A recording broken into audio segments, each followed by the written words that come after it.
The massacre that was hidden for decades. The village that never had a name. Okay? Don't know if the village ever had a name. It wasn't on any map. No signposts led to it. Even the locals referred to it in vague directions. Past the hill, after the river bends, where the soil's too red. It was the kind of place that governments forget on purpose. A place you can only find when someone wants you to. And once you found it, it doesn't let you leave the same. I was sent there under orders I never fully understood. The documents I carried were sealed. The men I traveled with didn't speak unless commanded. We wore no insignia. Our uniforms were unmarked, and the rifles they gave us came with a silence heavier than bullets. They told us we were observers. That word has haunted me ever since. Arrival, we reached the village at dusk. Or maybe the village reached us. I still can't be sure. Sky was already bruised, bleeding orange and ash into the horizon. The road behind us had vanished into the dust. The truck we rode in sputtered and died as if the land itself rejected engines. The houses were low, made of packed mud and quiet. Years. Windows had no glass. Doors barely hung on rusted hinges. Children stopped playing as we approached. Women froze mid-motion, water buckets half lifted from the well. Only the old man sitting near the fire didn't turn to look. His gaze stayed, fixed on something none of us could see. I remember the smell. Not of death, not yet, but of soil that had soaked up too many secrets. Earth that had been tilled not for crops, but to bury what didn't belong in memory. We set up a perimeter, though there was no enemy in sight. We made camp by the dried-up riverbed. We were told to wait. Orders. It was the third night when the commanding officer arrived. He was not like the others. He came in a separate vehicle, sleek, dark, wrong. His boots didn't carry mud. His coat was freshly pressed. His eyes scanned us like inventory. He gathered us under the dead fig tree and spoke only once. There are no official reports from this location. There will be none. What you see here, what you do here, stays here. Is that understood? No one answered. He nodded. Good. Then he handed each of us a red envelope. Mine trembled in my hand before I even opened it. Inside was a single photograph, black and white. A woman, bound, kneeling, eyes blindfolded, and on the back a handwritten note. Test subject, observation required. Interference. The experiments, they didn't call them prisoners. They called them subjects. The villagers were separated. Men and women in different huts. As children, I don't know where they went. Maybe that's a mercy. Each night 1 or 2 were taken, not by us, by them, the ones in black coats, the ones who spoke in clipped, coded language, the ones who never looked anyone in the eye. I watched from the edge of the shadows. At first, thought they were interrogating them. Then I saw the devices, not just syringes or wires, but things that buzzed without power, queeds that shimmered in unnatural colors. Helmets that blinked even when turned off. I once heard a scream that didn't sound like a human voice, like something primal had been cracked open, like pain had found a new shape. And we were told to observe the veteran. There was one man among us who never spoke, the oldest in our unit. Gray stubble, hollow eyes, the smell of smoke and rust always clinging to his jacket. They called him the veteran. No one knew his real name. On the 7th night, found him sitting alone by the dead fire. He was staring at a scrap of cloth, torn, blood-stained, with a child's drawing on it. I sat beside him, unsure if I was intruding. He didn't look at me when he spoke. This isn't the first time they've done this. My breath caught. Different war, different village, same silence. Looked at me then, and I saw something worse than fear. I saw recognition. They say we're keeping the peace. But whose peace needs this kind of silence? I couldn't answer. The massacre begins as started, without warning. Not a siren. Not a shout. Just a single gunshot in the distance. Then another. Then fire. Explosions erupted in the huts. Screams split the night open. The command tent caught fire before I even realized what side of the camp I was on. It wasn't an attack. It was a cleansing. Our own men, the ones in black coats, were burning the evidence.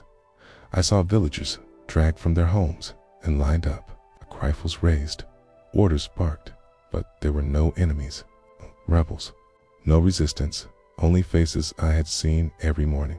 Children had waved at, elders who had offered us bread, and then just blood. I stood frozen, a rifle heavy in my hands. One of the black coats looked at me and said, "Don't look, observe." I dropped the rifle. I ran, but there was nowhere to run to. Hidden among the dead, I threw myself into a ditch of corpses, bodies still warm, the smell of iron and fire and earth, so thick I could barely breathe. I stayed there all night, listening to footsteps, to screams, to silence. By morning, only smoke remained. The village was gone, flattened, no names, no graves, just ash. Aftermath, they found me 3 days later, wandering near the river. I told them I had hit my head, gotten lost, had no memory. They believed me, or pretended to.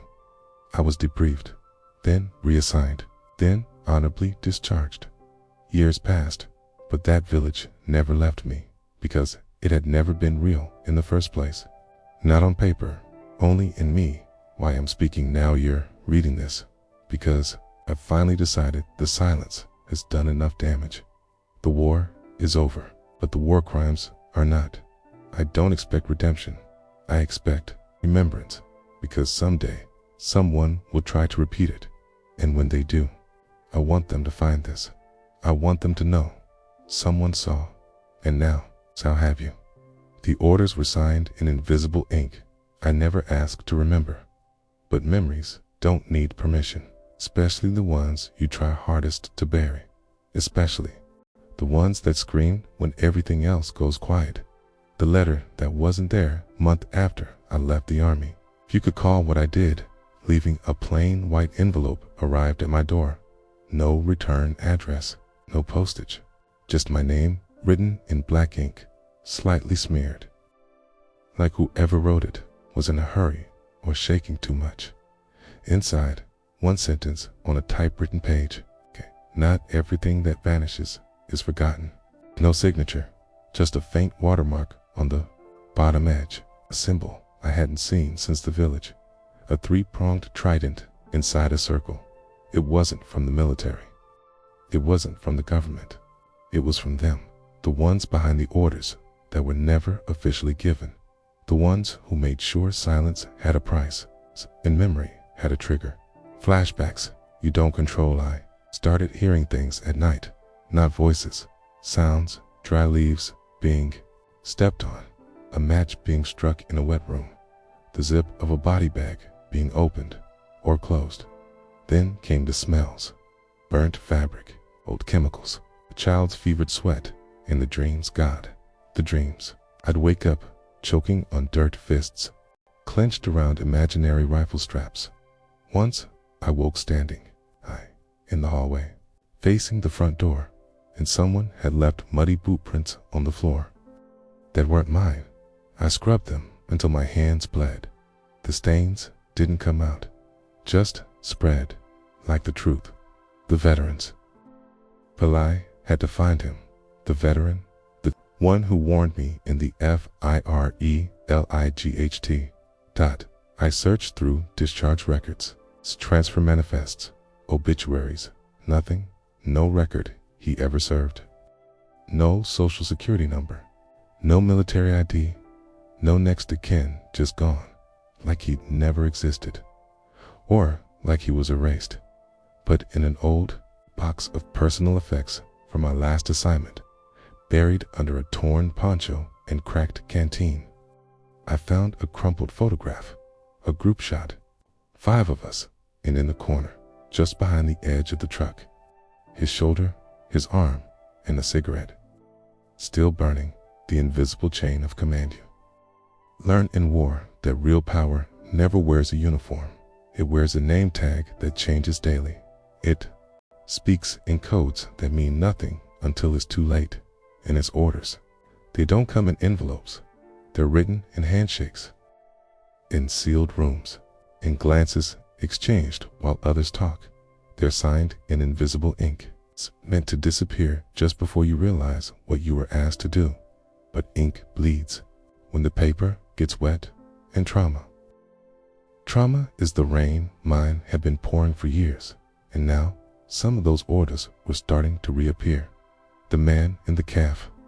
It was a Tuesday. Clouds like bruises covered the sky. I had gone out for coffee just to feel human for once, to hear clinking cups and spoons instead of distant screams echoing in my mind. He sat across from me like he'd been there all along. Gray coat, narrow glasses, clean fingernails, no smile. "You're not writing a book, are you?" He said, he suppressed it like it mattered. Books become evidence, but memories, deniable. I didn't speak. He continued. "You saw things you shouldn't have. So did we. The difference is, we stayed useful." Then he slid a small recorder across the table. "Push this in the wrong direction, and that village might not be the only thing burned." He got up. "Your silence has value. Your memory doesn't." And he left. I didn't touch the recorder. I didn't need to. I already knew what was on it, because it was already playing in my head. What the tape said. I couldn't help myself at 3:11 a.m. When the world was sleeping and my hands were shaking, I pressed play. At first, static, dot, then a voice. Not mine, not his, cold and surgical. Subject 14, female, approximately 23 years old. Second stage testing initiated. Chemical response remains unstable. Subject resists ocular stimulus, then screams. Not loud, not frantic, deep, animal, crushed, then silence, then laughter. But it wasn't human laughter. It wasn't joy or madness. It was calculation, like someone testing the exact point at which pain becomes language. I dropped the recorder. It didn't break. Of course it didn't. Some things are designed to survive being thrown away, like guilt. The envelope that came back one morning. I opened my door and found the same envelope I had burned 2 months before. Same type, same paper, same smudged handwriting. But this time, there was no letter inside. Just a photograph, a satellite image, zoomed in to a barren piece of land with a faint, circular scar, and a single .1 building, half buried, and written on the bottom. Observation Facility 1 to be reactivated. Why I'm still alive. You might wonder why I haven't been silenced. Why I haven't been found hanging in my cell or lost at sea. The answer is simple. I'm useful to them, to you, because as long as I talk, as long as someone listens, the story doesn't die, and they can't kill what's already being heard. That's why I'm telling this now, because they reopened the facility, because someone is repeating the same orders, and maybe this time they'll be heard before the screams. The village is gone, but the ground still bleeds. I didn't plan to go back. I promised myself in every nightmare and every prayer that I would never set foot near that land again.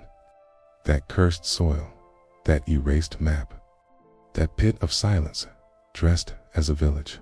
But when the satellite photo arrived in my mailbox, printed in ink that smelled faintly of chemicals and ash, I knew the decision had already been made for me. The ground was calling me, not because it wanted its forgiveness, but because it had something left to show me. The journey back, there were no signs, no coordinates, no checkpoints, just a silence in the air that began to hum the closer I drove. I didn't use GPS. Couldn't the screen glitched every time I got within 10 kilometers of where the facility had once stood. Instead, I followed memory, which meant I followed ghosts.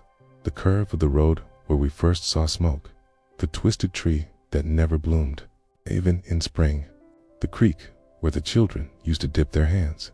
It was all there, and it wasn't, because the village had been wiped clean, not just burned, not just buried, but scrubbed, like someone had taken a scalpel to the earth and cut out a piece of history they didn't want anyone to trip over. But you can't erase what the ground remembers, and the ground remembers everything. The first sign it wasn't the wind that gave it away. It was the silence of the wind. The moment I crossed the invisible threshold, the air stopped moving. Birds stopped singing. Even the insects fell quiet. Nature was holding its breath. And then I saw it, a patch of soil just ahead of the car, darker than the rest, damp, though it hadn't rained in weeks, like something beneath it still bled. I stopped the engine, stepped out, walked to the spot, knees shaking. I knelt and touched the dirt, warm, too warm, and pulsing, barely, but enough. It wasn't my imagination. It was a heartbeat beneath the earth, and suddenly I knew the village may have been destroyed, but what they built beneath it never died. The entrance of the building on the satellite image wasn't visible from the road, but found it, half sunken into the slope of a ravine, camouflaged by dead branches and time. It was a steel hatch, rusted at the hinges, but not locked. That's how you know they want you to enter. I hesitated only once, not out of fear for myself, but out of fear that I might discover it wasn't over, that what I remembered was only the beginning, that the worst parts hadn't happened yet. But I opened the hatch, and the air that came out was not from this decade. It carried the smell of ammonia, blood, and something I can only describe as synthetic rot. I descended. The light above closed behind me, and the past swallowed me whole. The underground, no dust, no cobwebs, everything intact. Desks, clipboards, filing cabinets, lights that flickered on automatically. They had been expecting someone, and then I heard it, a hum, low and mechanical, coming from below. I followed it, heart pounding, hallway after hallway, door after door, until I reached observation room B. I froze, because the glass on the far wall revealed what should have been impossible. A child, sitting calmly alive, drawing in a cell that looked exactly like the ones we used during the war, and on the wall behind her, scrawled in chalk in frantic, childlike handwriting. He never stopped watching. The girl, I didn't know how she saw me, but she did. She looked up, stared straight through the two-way mirror, smiled, a slow, sad, deliberate smile. Then she held up her drawing. It was of a village, burning, men in uniforms, guns, fire, but in the sky. Above them all was a giant eye, and written beneath it, he said, the fire would clean us. But it burned him too. Stumbled back. I had seen that drawing before, not in a file, not in a dream, but in the hands of a woman bound, blindfolded, moments before she was taken into the test chamber. The girl in the drawing was her daughter, and the experiment hadn't ended. It had just changed forms. The recording guy found the control panel, old, analog, still running. A reel-to-reel tape was turning slowly. I pressed rewind, then play, and heard my own voice. We shouldn't be doing this. She's just a kid. Sten, another voice clipped, familiar. You were told to observe, not empathize. Then screams. Not the girl's star mind. I had screamed, back then, for the silence set in. And they had recorded it, to remind me, to own me, to let me know I had already crossed the line. The real experimenti. Thought they were testing chemicals. I thought they were testing psychological endurance, pain, thresholds, resistance to interrogation. But they weren't testing the prisoners. They were testing us, the soldiers, the observers, seeing how long we'd obey, how deeply we'd bury it, how efficiently we'd silence ourselves, and those who didn't. They became the next subjects, just like that girl, just like me. Escape isn't what it used to be. Left the facility. Or maybe it let me go. There were no alarms, no guards, no pursuit, just the cold realization that I had re-entered a story that was never supposed to be finished. The sky looked different when I climbed out of that hole, like it had been watching, judging, waiting. And as I walked back to my car, I realized I hadn't taken a single picture, no proof, just memory again, like they wanted, like always. But this time, something felt different. This time, the ground had spoken, and now it was listening to. They burned the records, but not the shadows. Some places never stop watching you, even when you leave them behind, even when the dirt is no longer under your nails, even when you're sure the doors are locked. The camera's turned off, and the mirror is just a mirror. You carry them like invisible ink on the soul, because shadows don't need paper. They remember just fine. The first flicker 3 nights after returning from the facility. I saw it. At first, I thought it was the wind shifting the blinds. But it wasn't the wind. It was the shadow of a man, my shadow, except I wasn't moving. I watched it stretch across the living room wall. It's perfectly still, even as I shifted in my chair. Then, slowly, it raised its hand.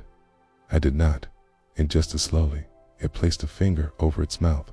Silence, the same gesture the girl had made before the mirror turned black. My heart pounded against my ribs like it was trying to run from me. I didn't move.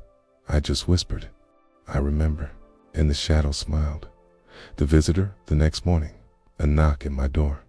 No footsteps on the porch, no car outside, no neighbors in sight, just a knock 3 times and a file folder resting on the welcome mat. No name, no seal, but I recognized the paper. Military issue, yellowed with age, edges scorched like it had barely survived a fire. I took it inside, locked the door, shut every curtain, and opened it. Inside were 5 pages, photos, reports, diagrams, and at the bottom of the last page, handwritten in faint pencil, "We burned the tapes, but the shadows, they made copies." What the photos showed the first was of the village. Before the purge, before the tests, children in doorways, elderly men sitting on overturned buckets, smoke from cooking fires curling upward like prayers. The second photo, the same angle. 2 weeks later, everything gone. The sky darker, the ground uneven, as if something had been buried there. Not just taken. Third photo, inside a lab. Not the one I'd seen before. A new one, newer equipment, modern uniforms. Same experiments, same subjects, same symbol. The trident in a circle, drawn now in blood, not ink. The last 2 photos were of me. One from my enlistment, the other was taken yesterday through my kitchen window. I didn't sleep that night because someone still wanted me alive. To remember, to talk, to finish what the fire didn't. When you can't tell anyone, I tried. I contacted 3 journalists, 2 war historians, 1 senator. Each time the result was the same. Disconnections, lost messages, returned letters, stamped recipient unknown. Even my therapist's office was suddenly vacant, her license revoked for ethical misconduct. But I knew better. I told her too much. They hadn't erased her, just her legitimacy. That's the brilliance of the system. They don't kill the truth. They just corrode its witnesses. The burned Manhi showed up at the diner I hadn't visited. In years, face covered in scars that looked like melted plastic. Eyes hidden behind mirrored glasses, hands gloved despite the heat. He sat across from me without asking. "I know what you saw." His voice was gravel-soaked in oil. "I know what it did to you because I was there too." I said nothing. He reached into his coat and pulled out a tooth, long, blackened, still dripping. He placed it gently on the table. Between us, it was hers, the girl. Then he said something that stopped my breath. "She's still alive, but not how you remember. The second facility didn't want to go back, but I could not go. He gave me coordinates, handwritten on the back of a ration card from 1983, a location that didn't exist on any current map, but it existed in memory because it was where they took the survivors, not to heal them, but to see what they became. The facility wasn't underground. It was inside a mountain, covered in moss, hidden behind nature's camouflage, and inside, nothing had aged. Not the machines, not the screams, not even the girl. What she had become. She didn't look human anymore. Not exactly. Her face was the same, but her eyes had lost color. No irises, just white, as if bleached by radiation or something worse. She looked at me without blinking, without recognition. Then she opened her mouth and whispered, "Right, you left me in the fire?" And behind her, on the wall, written in ash, "We are what you were ordered to forget." The choice the burned man handed me something before we left. A drive, cryptic, untraceable. He told me what was on it. Video, files, testimonies, names, scans of documents that weren't meant to survive. "If you release this," he said, "they'll come for you, not to kill you, but to use you, break you down until you're just another lab rat, twitching in a box." I asked him what he would do. He smiled, the skin on his cheeks cracking. I already did my part. And then he walked into the forest. I never saw him again. But I still have the drive, still wrapped in the same cloth he used to bandage his burned hands, still humming, faintly, like it wants to be heard. You can't unsee what the earth has swallowed. Some things you bury to forget. Others, the earth buries for you, to protect you. But eventually, the earth gets tired of holding secrets. It cracks, it seeps, and it starts showing you bones in the roots of trees. I thought I could return to my life, that maybe the worst of it was just a story I survived. But I was wrong, because the story wasn't over. It had simply changed shape. Something is digging it. Started with the yard. Little mounds, like small animals, had tunneled through the soil during the night. But they weren't random. They formed a pattern, a spiral, and in the very center, buried beneath only an inch of dirt, was a photograph, not of me, not of the girl, but of the facility, the one inside the mountain, and scrawled on the back in a familiar, jagged script, "She's not alone." I didn't sleep that night, not because I was afraid, but because I finally wasn't. Echoes in the walls. You don't realize how much sound a house makes until it starts repeating. Tyria, what you haven't said out loud. I'd hear whispers in the bathroom, phrases I hadn't spoken in years. Level B4 was never meant to be opened. They injected her after the second test. Memory can't be controlled, only replaced. Each time I tried to record the voices, the device would short out. Once, my phone got so hot it melted part of the case. The technology of today isn't made to handle the truth of Vin. It overheats under the weight of forgotten war crimes. The visit from the colonel, he didn't call, didn't knock, just appeared at the edge of my yard one foggy morning, wearing a perfectly pressed uniform with insignias that hadn't existed since the Cold War. He didn't age, or at least not the way men do. His skin looked preserved, his eyes glassy, and when he spoke, his voice was like a clean knife sliding through a wound. "You remember too clearly, Sergeant." I said nothing. He took a step forward. "Do you know what happens to people who refuse to forget? Still?" I said nothing. Then he smiled a smile that didn't touch his eyes. They become part of the next phase. He left something on the porch, a flash drive and a warning. "You have 7 days." Then the rotation begins again. What was on the drive? I should have thrown it away. But, curiosity is a disease disguised as bravery. The files were audio only, testimonies, recordings from other veterans, the ones who disappeared. Each voice broken in a different way. Each story worse than the last taught chemical trials on children, implanted memories in civilians. Simulation chambers that looped reality itself. But the last recording wasn't from a soldier. It was from a scientist, a woman, and she said one sentence: "I will never forget. We didn't fail. We succeeded. And now we can't undo it." The reality spiraled after the third day. I started seeing things. Objects moved. Lights flickered in patterns, not randomly. The shadows on my wall spelled names. My dreams were no longer mine. I'd wake up knowing facts I'd never learned. Coordinates, code names, 4MULAS.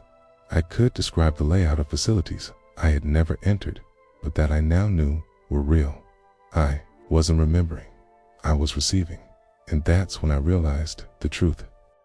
The experiments never stopped. They had just gone digital. We were all still part of it, watching, being watched, updating each other's memory like software. The disappearing street in day 5. I tried to leave, just to drive, clear my head, but something strange happened. The road looped. I drove for 20 minutes and ended up back at my house, not by mistake, by design. I checked the GPS. It spun like a compass near a magnet. I opened a map.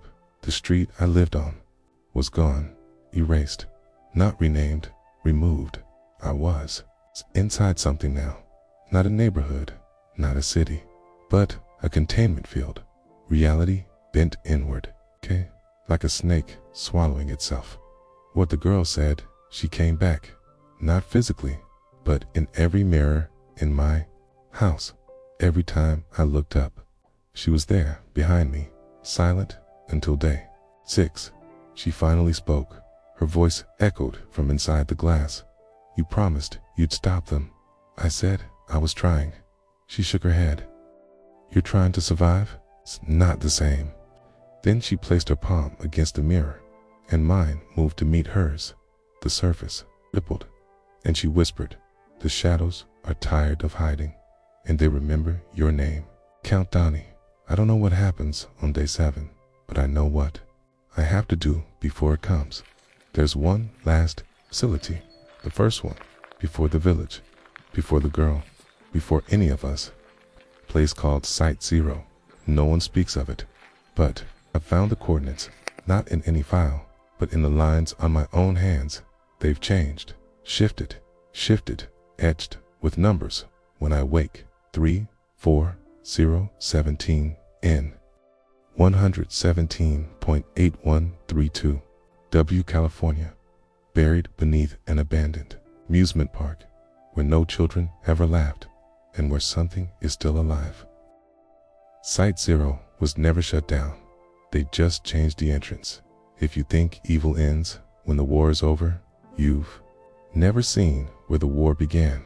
Site 0 wasn't a building, wasn't even a facility. It was a wound dug into the earth, then forgotten like a bad memory. But memories don't die. They wait, and Site 0.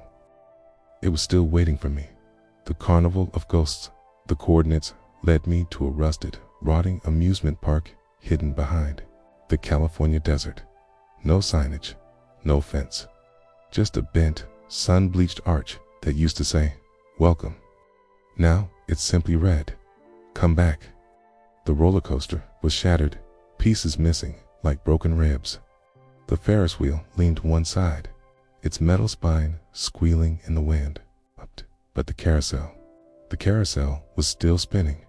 No power, no mechanism, no wind, just turning. Slow and steady, like something unseen kept pushing it. And at its center was a mirror, cracked, stained, and etched with a symbol I hadn't seen since the village. A circle, a trident, and behind it, eyes. Underneath the write-it wasn't hard to find the hatch. The map of the park had faded, but one label was still barely visible under ultraviolet light. Maintenance shaft, authorized personnel only. I pried it open with a crowbar and descended into the darkness. No flashlight, just a red emergency beacon blinking from somewhere far below, painting the ladder with blood-colored light.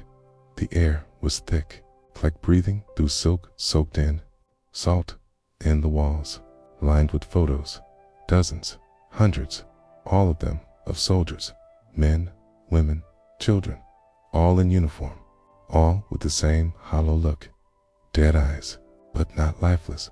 I didn't recognize their faces, but they recognized me because I was in the last photo, taken just last week, climbing down this very shaft. The screaming floor at the bottom was a corridor, not stone, not concrete, but bone, pressed together like ivory bricks, polished, labeled, each bone etched with a date, each date followed by a word, success. The deeper I walked, the louder the sound became. It wasn't footsteps. It wasn't machinery. It was breathing, like the walls themselves were live lungs exhaling memory, hailing silence. Then the screams started, low, distant, not human, but not human either. I ran toward the only door with light beneath it, and when I opened it, saw what had never been meant to be seen. You were never a witness. You were a weapon. There's a moment when pain stops being personal, when it begins to echo inside you like a language. And if you listen closely enough, you stop asking what happened to me and start asking, what was I made for? I thought I was a witness, a survivor, a man holding memories too heavy for time to carry, but I was wrong. Kai was never supposed to survive. I was supposed to activate the skin that spoke after Site Zero vanished behind me. I didn't go home. I couldn't, not just because I was being watched, though I was, but because I couldn't recognize the reflection that followed me anymore. My skin itched, but not like a rash. It itched from within. I stripped off my jacket and saw it.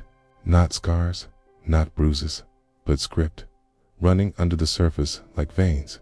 It glowed faintly in the moonlight, not ink, not blood, not light, something other. I pressed my fingers to it, and I heard a voice, not outside, inside. Phase 3, internal broadcast initialized. The old house I found a safe place, a safe house, one we used in the early days of the war, a place no one ever wrote down. No digital footprint, just a house buried in the trees of Montana. But when I arrived, it was already unlocked, and inside, dust, silence, dot, and photographs, dot, all of me, years apart, in places I'd never been, in wars I never fought, standing beside people I couldn't name, but whose faces haunted my dreams. I wasn't just a veteran, I was a pattern, a test subject across time. They weren't just watching me, they used me. One of the photos showed a man standing beside me, eyes dark, smile hollow, wearing a lab coat on the back in smudged handwriting. Unit 46C, memory repeater function successful. Unit, not man. I wasn't a person to them. I was a unit, a storage vault, and worse, a carrier. If I was a memory repeater, damn, every person I spoke to, every person I touched. I may have passed the infection to them, not a disease, not a virus, but a truth that corrupted everything it touched. I called an old friend. He was a radio operator in '92, one of the few men I trusted. He owed me his life. I called. He answered. He said nothing at first, just silence. Then, slowly, "You should have died there, John." I asked him what he meant. He sighed. "We buried the test site, sealed the files, scrubbed your record, and you were never supposed to remember. You weren't programmed to." I asked what changed. He said only, "Something's been reactivated, and if you're still breathing, you're part of it." Then the line went dead. Activation, sequences 3. Nights later, I dreamed again. Only it wasn't a dream. It was a memory, but not mine. I was standing in a snowy forest, watching a woman kneel beside a child. She whispered something in his ear. then injected something into the base of his skull. The child looked up. His eyes glowed. The trees around him bent inward, like reality was obeying him. I woke up gasping, and my hands were burning. I ran to the bathroom mirror on my forehead, a symbol I hadn't seen since Site Zero, burned into the skin. Delta Shia nods, just a code, a group, 13 units, and I was the last I found. One of the others, the coordinates came. In a dream, or maybe a trigger. I don't know anymore, but I followed it to a cabin in Alaska, and he was there, gray beard, missing 2 fingers, eyes cloudy with time, but when he saw me, he smiled. "It's about time you came." I asked his name. He said, "Unit 03. I asked what that made me. He looked at my hands. "You're the key." He told me we were all sleepers, planted in different eras, wars, locations, not to fight, but to record, to store atrocities, to carry them through generations, to awaken when the pattern returned. And the pattern had returned. The pattern is a person. He handed me a box. Inside, a single Polaroid. A girl, young, same eyes as the one in the village. But this one was smiling, wearing a hospital gown. On the back, only a name, Evelyn. He looked at me, and for the first time, there was fear in his voice. "She's the first. The one who remembers it all." I asked where she was. He shook his head. "She never left." "Not really. Site Zero. Worse." He pointed to my chest. "She's in awe of us. My blood isn't mine that night. I cut my hand. Accidentally. But the blood, it wasn't right. Too dark, too thick. And as it hit the ground, it sizzled. Not like acid, like code. Shapes formed in the dirt where it landed. Symbols, spirals, spirals. Words I couldn't read, but that my body understood. My pulse changed rhythm. My breath synchronized to something outside myself. And a voice, Evelyn's, whispered in my ear. "You're not malfunctioning, John. You're coming online. The broadcast begins. It's not over. It never was. And now I can hear them. Every unit, every survivor, every soldier who was part of the program. We're connecting, not over radios, not over phones, through thought, through the blood. The broadcast has begun, and I'm the transmitter. I thought I was here to remember, but now I know I was built to remind a girl who remembers everything. They say memory fades with time, but some memories are implanted so deep they don't age. They grow. Evelyn wasn't just a survivor. She was the archive, the living core of everything they did and everything they planned to do. And now she was awake. The forgotten compoundee followed the next set of coordinates through endless pine forests and black roads that didn't exist on any map. They led me to a fence, barbed, twisted, surrounded by signs that read, "No trespassing, government property caution, psychological testing zone, do not attempt rescue." They are not trapped. You are. I ignored them, not because I was brave, but because I didn't feel human anymore. What they'd done to me, to us, it stripped something out and replaced it with something colder, something built. The walls that whispered, the facility looked abandoned from the outside, vines covering concrete, windows shattered. A faint, sour smell like bleach and metal. But the moment I stepped in, I knew it was still active, not with machines. With memory, the air vibrated, soft humming like children, trying not to cry.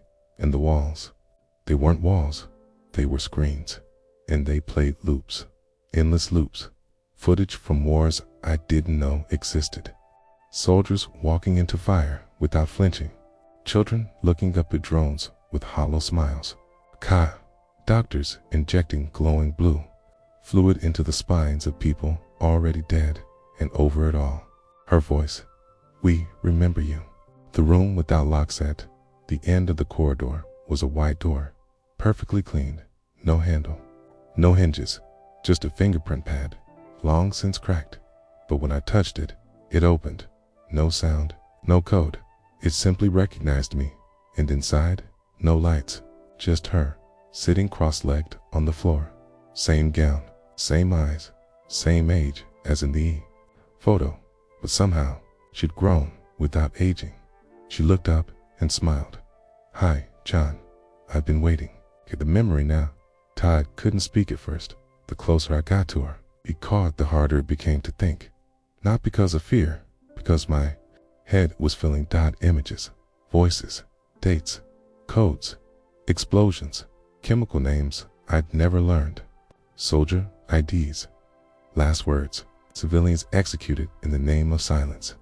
Every memory I'd buried, every image I'd blocked was returning in waves, and not just mine, everyone's single, quotes. She placed her hand over mine. The moment her skin touched mine, I dropped to my knees, and I remembered. Coration hollow echoed, truth crashed into me like a bomb.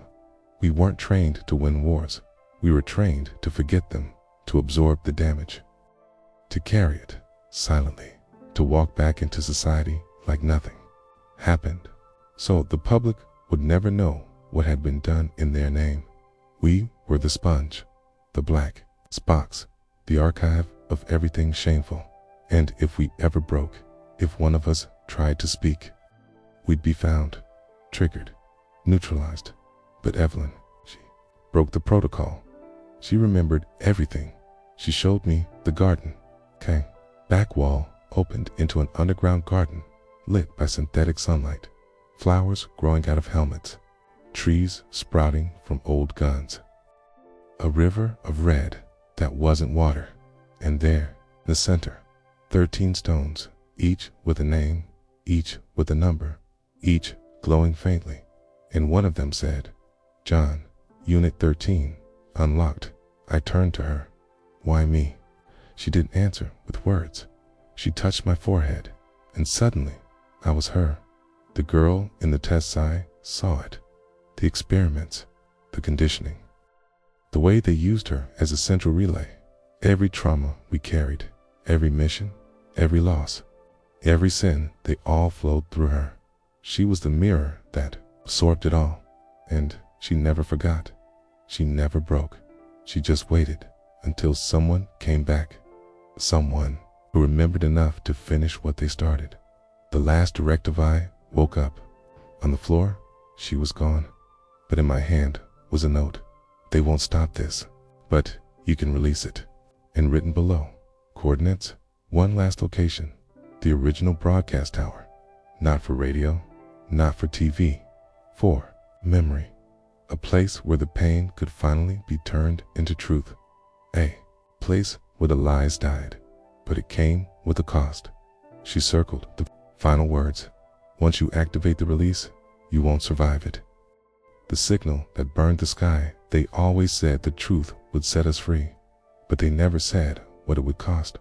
The road to the tower, the final coordinates, led me to the northern edge of nowhere, beyond the forests, beyond the frozen rivers, past fences that hadn't been touched in 40 years. There was no road, just wind and bones scattered along the dirt like snowflakes that had never melted.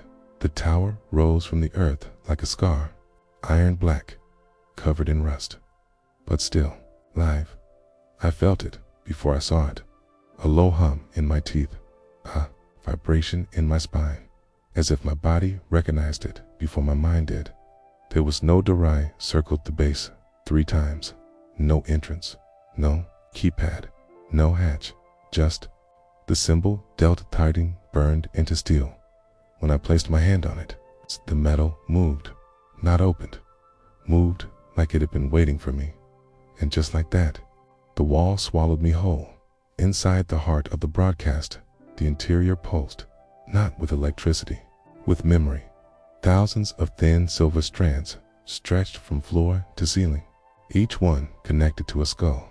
Yes, a real skull, labeled with numbers, names, ranks, soldiers, doctors, civilians, prisoners, each one glowing faintly. their memories echoing in a loop, and in the center, a chair, not for watching, for releasing the protocol.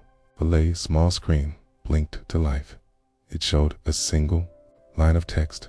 Final protocol, transmit archive signal to global memory field. Under it, yes, Noi hovered my finger. But something in me hesitated. What if Evelyn was wrong? What if this killed everyone? What if memory was too dangerous? What if forgetting was the only way to survive? Then I heard her voice again, not in the room, inside my head. They buried the bodies, but they planted the silence, and now it's blooming unless you burn it. I pressed yes. The sky caught fire at first. Nothing happened. Then a noise, low, sub-bass, like the earth cracking. From the inside out, the strands lit up. The skulls began to glow, okay? And every memory, every scream, every betrayal, okay? Every order given and obeyed was sent upward through the tower into the sky. The clouds turned red. Birds fell in midair. Phones exploded. And in cities across the world, people stopped walking, stopped talking. They just remembered memories that weren't theirs, but they felt like truth, like a fever breaking, like anesthesia wearing off. And the pain that followed was pure. I was no longer Mimi. Body began to break. Not from pain, but from overload. My blood turned cold. My skin peeled in fractal patterns. Each one a map of every operation, every secret base, every mass grave. I wasn't bleeding, I was leaking data. And as I fell to the floor, saw the others, the veterans, the units, the prisoners, their eyes glowing in different corners of the world. All of us connected now, not by command, by consequence. The signal was a keyword. I didn't know what Evelyn didn't tell me, was that the tower wasn't just transmitting, it was unlocking dormant files, suppressed memories, buried confessions, the kind that never made it to the history books, truths that would make kings fall, empires collapse, wars become lawsuits, and the first to remember, the children, because they were the only ones who hadn't yet learned to lie to themselves. My last thought as my vision dimmed, I saw the sky ripple, not burn. Ripple, like time bending back on itself. I saw the village, the woman, the child, the drone. I saw Evelyn's face, but older now, standing among ruins, smiling, and I heard the last whisper, "You were never meant to survive. You were meant to wake them up." I closed my eyes, and for the first time in decades, I didn't see war. I saw silence, real silence.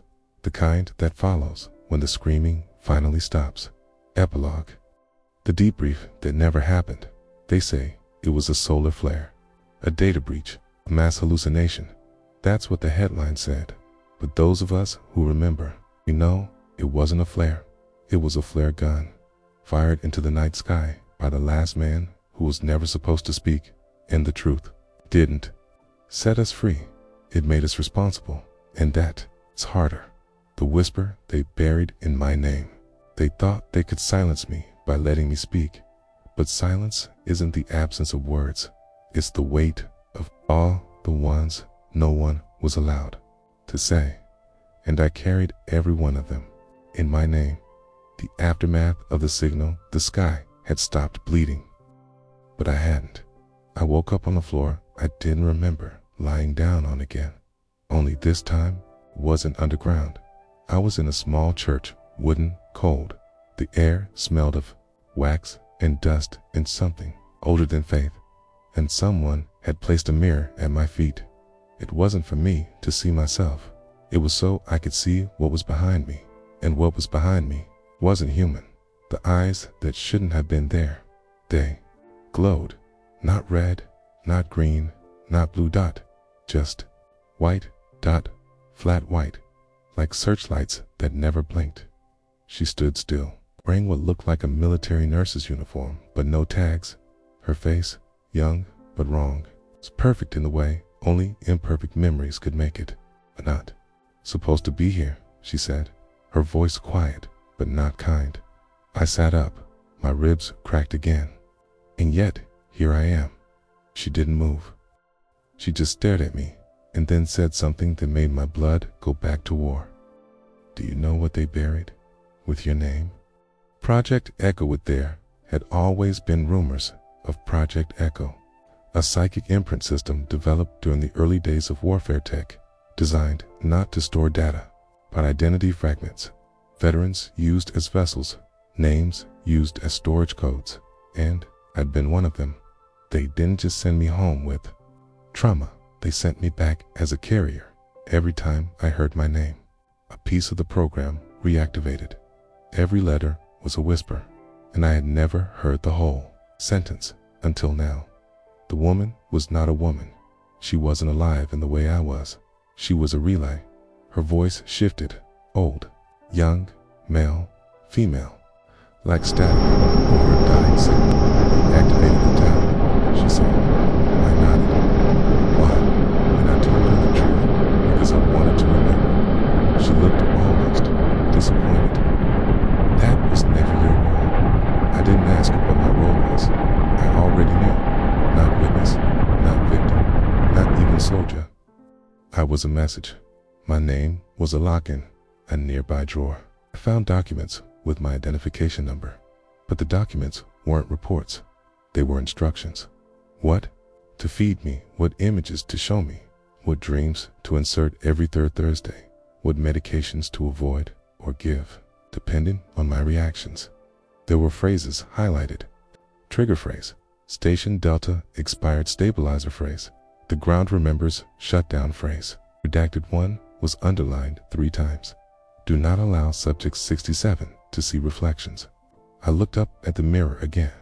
My face was flickering. I wasn't alone in my head. I used to think the voices were memory, trauma, shadows of what I had seen. But they were too precise, too timely. They were not echoes. They were scripts, downloaded, triggered. And now that I had reactivated the signal, they were louder than ever. One of them, low and gravelly, said something I'll never forget. You've been asking the wrong question. It was never about what happened. It was about why you were allowed to live. The whisper I never noticed, back in the church, carved behind the altar, was a phrase in a language I didn't recognize at first. Vos recordari estis arma, Latin, old, butchered Latin. It meant to remember is to be a weapon. K, smaller. He who forgets bleeds once. He who remembers bleeds forever. Suddenly, the weight in my chest wasn't grief. It was pressure. Something was still inside me, not metaphorically, literally. The veteran was a vaultee. Reached for my dog tags. One was gone, replaced by a circular chip I had never seen before. It was burned into my skin. No pain, just heat. And when I touched it, my head filled with images, maps, coordinates, conversations I had never had. People I had never met, but they knew me. In one phrase, repeating in a dozen languages. The name is not the man. The name is the key. That's when I knew. They hadn't just sent me to the war. They had sent something through me. The next location, the chip pulsed once and displayed a new coordinate burned directly onto my cornea. I didn't need a map. My feet already knew the way. But as I walked out of the church, a woman spoke again. Her voice, this time, was mine. Do you want to forget again? I didn't answer because I knew forgetting was the final weapon. And I was already cocked, loaded, and halfway to the target. The place where maps don't work.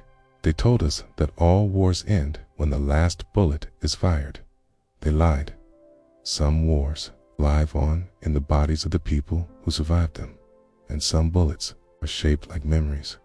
I wasn't heading to a battlefield. I was heading to a memory trap, one I had walked before, but had never left, following a ghost coordinate. The location the chip burned into my vision wasn't on any map, not digital, not satellite, not even the oldest Cold War archives. I had memorized in training, but I recognized the walk, the air. There were no birds, no wind, just silence so thick it pressed against my thoughts like wet cloth. I stopped near a barbed wire fence that should have rusted decades ago, but it was new. No signs, no cameras, just presence, like something watching through time. And I knew this place wasn't abandoned. It was waiting. The ground was breathing as I stepped past the barrier. I felt the ground shift under me like lungs beneath skin. I thought it was my imagination until I saw the soil pulse. Once, twice, then silence. Again, this wasn't land. It was a sealed organism buried deep beneath. This place was a chamber they called Chimera. I had been there since the war, or rather, since my war ended, but I remembered the smell. Iron oil, forgotten prayers, and something burning without fire. Chimera protocol.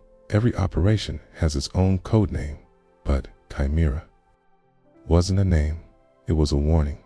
Multiple programs merged, multiple lives overwritten, multiple truths stitched together until even those inside couldn't remember who they had been before the mission. We weren't soldiers, we were replacements. Plug and play, lives, change the name, change the memories, deploy again. No trauma, no delay, no accountability. But sometimes one of us would remember, and when that happened, they sent us here. I remembered the other me. The entrance was a cracked concrete arch, overgrown with vines that looked like they had been planted to hide nothing until you realize they moved. Used to be stationed here, not as a soldier, but as a handler. My job, reinsert fractured minds back into usable narratives. You don't erase memory, you bury it under better lies. But I failed once. There was a subject, codename Delta-13. He broke containment. He remembered the screams. The real origin, the unauthorized footage. And he ran. I reported him. He was killed the next day. And now I remember that I was him. The room that rewrites you inside the facility. The lights still worked. Even the keypad accepted my fingerprint, as if the place had been waiting for me, or something else. The first hallway led to the reframing chamber. Hey, circular room with mirrors on every wall, but none of them showed me. Each mirror reflected a version of me that had died in another war. Sometimes I was shot. Sometimes I was the one giving orders. And in one mirror, I was a child, holding a soldier's helmet that wasn't mine, crying. No sound, just a memory. The archive of the unnamed. Beyond the mirrors was a steel door marked with nothing but a single black fingerprint. Mine, inside. Shelves. Endless. No labels, no files, only tags. Each one with a number and a phrase. Witness B12. Saw the fire before it was lit. Carrier A07. Dreamed of the camp without being told. Veteran Z34. Remembered too clearly. Hand mine. Hanging alone. No drawer. Just floating. Tag. Number. No -1. Phrase. The name was never his. Evelyn was here. On a table near the end of the corridor sat a journal. Black leather. No dust. Inside. Notes in two handwritings. One I didn't recognize. One I did. Evelyn. Single quotes. She had been here recently, and on the last page, she wrote, "They built this place to erase the massacre, but they failed because the massacre never ended." It became you. Beneath it, a single line in another hand. The memory is mobile now. It's taped to the page. A photo, me, but younger, standing next to her, both of us smiling. I'm not the only one left. The lights went out. The door behind me sealed, not locked, sealed. And then the sound turned. Not a scream, not a siren, but breathing, not mine. I turned. A figure stood where the shelves ended. Not Evelyn, not a soldier, but someone who looked like they had been assembled from parts of both. They didn't speak. They just held up a mirror, and in it, I saw her eyes in my face, and beneath them, the barcode that wasn't there before. The room where they stored the truth. Some truths don't hide in the dark. They hide in the light. So obvious, no one ever looks at them twice. They're printed, filed, signed by generals, and buried inside beautiful eyes. And in that moment, as I stood inside the archive, barcode now burned beneath my eye, I realized I wasn't just here to remember. I was here to unseal it. The mirror that didn't reflect. May stared at the mirror held by the figure in the hallway. It showed me, but it wasn't me. I was younger. My eyes were clear. My uniform, clean dot to clean dot. Then the reflection blinked. I hadn't, and it whispered, not through sound, but into my thoughts. Your memory has been staged. You were never a witness. You were installed. My knees gave out. The floor caught me like concrete always does, without mercy, because this wasn't memory. This was programming. The room had, an odor eye, moved toward the far end of the corridor, where the figure had vanished. No exit, no signage, just a wall. But when I approached, my vision flickered, like static in a dream, and suddenly, the wall melted, not physically, but perceptually. A door I hadn't seen before opened without sound. Inside was a small, white room, sterile, flooded with soft light. A chair sat in the middle, facing a wall of monitors. Each screen played a different moment, all from my life only. They weren't filmed from my eyes. They were filmed from behind me. I was the project. There was a voice. It's time from a speaker above. Welcome back. Subject, no one. I didn't speak, because deep down, I already knew. This place wasn't built to hide the massacre. It was built to record it. Again and again. Insert a soldier. Imprint him with the horror. Let him carry it. Then extract it, refine it, and feed it to the next dot. The pain wasn't a side effect. It was the product. The memory. Extractor from the ceiling descended a cold metal halo, like a dentist's lamp, if the dentist was God and had forgotten kindness. The chair, HUMMED, my body moved without permission. I sat, strapped in. The voice continued. Your recall has reached critical density, proceeding with final extraction. You may feel disassociation. That is expected. I laughed, the kind of laugh only grief can teach. Can't take what isn't real. Well, the machine responded. It is real, because you believed it. And belief is data. The replay, the screens blurred, scenes looped. The massacre site, the women and children, the camps, the weapons no one admitted to testing, the Allied boots covered in civilian blood, the laughing, the silence afterward, and then me standing, watching, not interfering. The whisper returned. You were there, not to stop it, not to suffer it, but to record the emotional resonance. You are a camera made of flesh. Evelyn appears again. New monitor lit up. Evelyn, older now, speaking directly to the screen. If you're seeing this, it means the loop failed. One of us remembered too much. And now the archive is exposed. Good. She leaned in, her eyes full of rage and something worse. Clarity. You want to know what the massacre really was? It wasn't one event. It was many. Layered, overwritten, given new names, new faces. But the death count was always the same. She held up a sheet of paper, a number scrawled in red ink. 1,187,402. Then the feed cut out. The button, the chair, unlocked. The door behind me closed forever. And on a small pedestal before me, a single red button, no label, no instructions. I didn't need any. The voice returned.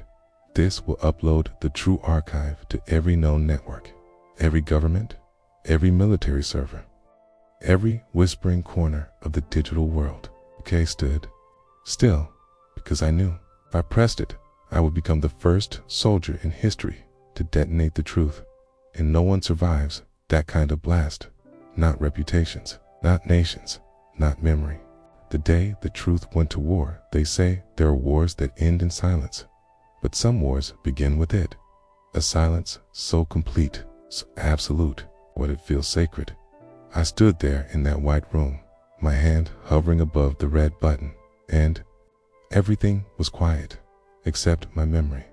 It was screaming, because I understood now. I wasn't holding a choice. I was holding a weapon. And once unleashed, truth would become the next massacre. The flash before the broadcast, they trained us to fear. Noise, explosions, sirens, screams. But what we should have feared was the calm before it. Because when no one moves, when no one speaks, when the sky holds its breath, that's when you know the next chapter is about to tear open. I saw it then, not outside, but in me. All the stories I was told, all the orders I followed, all the memories I thought were mine. They were built, not to protect me, but to carry something lethal without realizing it. Me, the broadcast begins. I didn't press the button. It pressed me, or rather, something inside did, because my hand moved it. Wasn't heroic. It wasn't defiant. It was inevitable. A final exhale of a system that had been dying from the inside out. The moment my finger touched the surface, I felt it. A hum, low, dot, global, like the earth itself had turned into a tuning fork. Then the screens flickered, maps, names, faces, taught coordinates. The footage, they buried it. Played everywhere, on phones, billboards, terminals, radios, even inside old, cold war satellites. No, one had pinged in decades. It didn't matter the language or time zone. The signal translated the pain. People saw it. Some screamed, some vomited, some simply stopped breathing, because what the footage showed was not a single massacre. It was a sequence of massacres stitched together, edited by hands that knew exactly how to bury compassion and insert applause. People cheering as prisoners were tested on, smiling doctors, laughter, and always, at the edge of the frame, a soldier, sometimes crying, sometimes numb, sometimes me. They called it a glitch within 5 minutes. The first news outlets called it an attack. Within 10, they called it propaganda. Within 20, someone said it was AI-generated. And by the end of the hour, governments were already writing the denial statements or investigating. These are fabrications. This footage is dangerous disinformation. And yet, the people had seen, and worse, they had felt it. And even the best disinformation can't compete with a memory that makes you sick to your stomach, because something in them recognized the truth. Veterans react first. It wasn't politicians who broke the silence. It was us, the veterans, from different wars, different countries, even former enemies. But we shared one thing. We had all seen something that never made it to the history books, and now we were seeing it again. But this time, this was everyone else. Some of us wept, some collapsed, some picked up the old guns we had sworn to forget, not out of violence, but out of memory, because you can't outrun a war that lives in your bones. The camp wasn't empty. I left the archive, not because I had somewhere to go, but because the ground shook. I thought it was an aftershock from the broadcast, but it was footsteps, many dozens. We're arriving, not soldiers, not enemies, but survivors. Faces I recognized from the footage, from the mirrors, from the journals. Some missing limbs, some eyes gone, some mouths stitched shut, but their faces screamed. They weren't ghosts, they were proof, and they were marching to the center, the old camp, not to protest, but to reclaim it. The broadcast's final messages. The crowd gathered. Something new played on the last remaining screen. Evelyn's voice. No image, just her calm and exhausted. If you're hearing this, then you understand. Truth is not a cure. It's a weapon, and like all weapons, it demands responsibility. We didn't tell you the truth to heal you. We told it to free you. What you do next is the real war. Then silence. Then the screen burned out. I didn't know my name anymore. The survivors circled the old facility. They didn't speak, but they looked at me, and I realized they knew me, not because I had saved them, but because I was once part of what hurt them. They didn't blame me. That would have been easy. They remembered, and memory is a burden no woman can erase, especially when you were the one wearing the gloves. The grave where they buried the future. Okay? There's a silence that comes after everything ends. Not peace, not relief, just an absence, like even time is afraid to breathe. That's what it felt like as I stood at the edge of the old facility, the place where memory had gone to rot, and truth had finally broken through the cement. There were no sirens, no soldiers, no reporters, just us, veterans, survivors, ghosts in bodies, in a hole in the earth that no one had ever dared to dig before. The ground refused to stay quiet. It started as a tremor beneath our boots. Then the soil began to crack, not like an earthquake, but like a wound finally splitting open. And from beneath the surface came the smell, old blood, chemicals, burnt paper, and something older, like guilt turned to ash.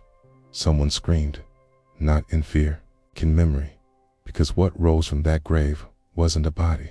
It was everything they tried to erase. The return of the files boxes, steel crates, photographs sealed in, vacuum testimonies, signed orders, blueprints of weapons that were never supposed to exist, and journals, dozens of them, some written by the victims, some by scientists, and one in my own handwriting. I opened it with shaking fingers. Inside were entries from years I didn't remember living. Day 73. Subject 11 showed signs of self-awareness. We terminated early. Day 110. The auditory hallucination protocol backfired. They began hearing the screams of others who hadn't yet died. Day 191. We installed guilt as a biological feedback loop. Works. And at the bottom of the final page, we will bury the future here. May no one find it. The crowd grows. They came without invitation. Civilians, young people, families, holding the names of those who never came back. Old journalists who lost careers, chasing whispers. Doctors who refused to participate in the lie. Even former enemies. All of them came down to see the grave. Not out of morbid curiosity, but because they needed to know if the weight they felt all. Their lives had a name, and it did. The monument. We didn't expect the survivors. Began stacking the journals crates, photos, one, on to destroy them, but to build something. Not a memorial, not a museum, but a monument made of memory, raw, ugly, unfiltered. A place where the truth could not be curated, and when it was done, it stood taller than any flag I'd ever saluted. Because this wasn't a tribute to a nation, it was a gravestone for the silence that had murdered. More than bullets ever did. The last veteran, old man, approached me, older than me, barely walking, his chest decorated with medals that had no honor left. He looked me in the eyes and said, "We all carried it. Go. Now it's ours again." I didn't respond. Because I didn't respond. Because I didn't believe I had done anything brave. Had pressed a button. It was them who had come. Them who remembered. Them who stayed. A new war begins. You'd think that exposing the truth would end something, but it didn't. Started something. Questions, investigations, denials, riots, silence, then voices again. Some wanted justice. Some wanted vengeance. Some wanted to forget all over again. And in the middle of it all, that monument, untouched, undisturbed, unburned, because even those who hated what it stood for knew they couldn't destroy it without admitting it was real. What I see now, I don't wear the uniform anymore. I don't salute flags. I salute faces. Ones in the photos, the ones in the mirrors, the ones I see in dreams. I no longer wake from screaming. I don't want to be remembered. I want them to be remembered, because this wasn't my story. It was theirs. I was just the loudest ghost in the room, and now that the room is full of witnesses, I can finally be silent. The final entry: if someone finds this recording, if you've heard my voice across these chapters, know this: they never stopped the massacre. They just renamed it. They called it order, progress, stability, security, peace. But under every name still bled. Don't trust silence. Don't trust medals. Trust memory, especially the kind you're told is too old to matter, because somewhere, buried beneath a flag or a lie, there's a future gasping for air, and it won't survive unless we stop burying